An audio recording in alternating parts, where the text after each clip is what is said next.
If you watch the Oilers from 2017 to 2021, trying to find guys to play with Connor McDavid, it gives you PTSD thinking about all the guys on the carousel. Like if I just say the names, Ty Ratty, Ryan Strome, Drake Caggiula, James Neal, Pat Maroon, that one actually worked. Alex Chason, Jesse Puljujarvi, you're probably saying, stop, please, I don't want to think about that. It was an ongoing carousel, and obviously McDavid was McDavid, so he was producing, but trying to find supplemental offense around him was really difficult. Even Nugent Hopkins, like I know around that time, that's when you were starting to look at him like, okay, you can bank this guy for over 20 goals and over 60 points, but he had some struggles in there, even on McDavid's wing. Now though, that seems like a different lifetime, and to me it started when they got Zach Hyman. That's when it was like, alright, the Flames got Coleman, the Oilers got Zach Hyman for roughly the same money, similar type of players, we'll see what happens, and Hyman blew it out of the water. It's not even close, truly. I mean, Hyman's been pretty much an offensive juggernaut for the Edmonton Oilers.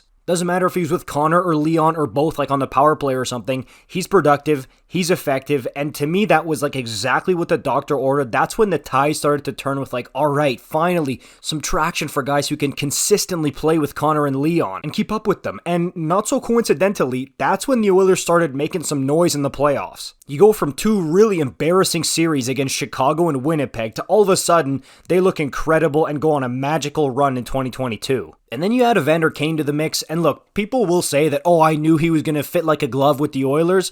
A ton of people didn't. People were questioning it, including me. I was wondering and kind of skeptical about it, and he comes in, and he also fits perfectly with McDavid and draisaitl, and has been a huge part of these last two playoff runs, and in the regular season, he scores a ton of goals and points with them. And I'm telling you, man, if you're one of those people who says, oh, anybody could play with those two guys and put up a bunch of points, I could even score a bunch of points alongside those guys, you didn't watch the Oilers from like 2017-18 until 2021. And then you've got Nugent Hopkins, who finally exploded for 104 points. Like, McDavid and draisaitl have their fingerprints all over that, and it finally all started to click. And that's a huge reason why the Oilers have been contenders the past 2 years, and are again this year. So those years of trying to force guys into becoming good line mates for McDavid, they look so far gone, and they're doing it again with Connor Brown here. I mean, first of all, they get him to an extremely team-friendly, bonus-laden contract here.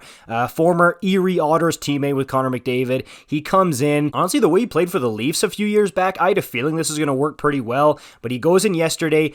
Instant chemistry with McDavid and Kane. I know they've been tuning up a couple of games here and there in the preseason, but yesterday it really all clicked against Calgary AHL team pretty much. But still, man, they're building that chemistry. They're getting there. And I think the Oilers might have done it again, dude. I think they might have gotten another guy who was undervalued in his previous situation, bring him in, he becomes extremely productive with the Edmonton Oilers, and boom, you've got more ammunition for McDavid and draisaitl, or other options if somehow those two guys manage to get shut down like draisaitl did against Vegas. People love to rip Ken Holland, but I think this was such a savvy move. I mean, let's be real, McDavid probably had a huge voice in bringing Brown in, but we've got another one on our hands here. And after all those years of futility around McDavid and draisaitl, finally it must be such a breath of fresh air for Oilers fans to be like, yes, we have options and guys who can keep up with them and put points up alongside them. Gone are the days of praying that Ty Ratty and Jesse Puljujarvi will be able to keep up with McDavid and draisaitl. Now it's time for you to tell me your thoughts about this in the comments down below. You want more videos like this, especially Oilers videos, you gotta let me know. Like the video, comment. I'll see you in the next one.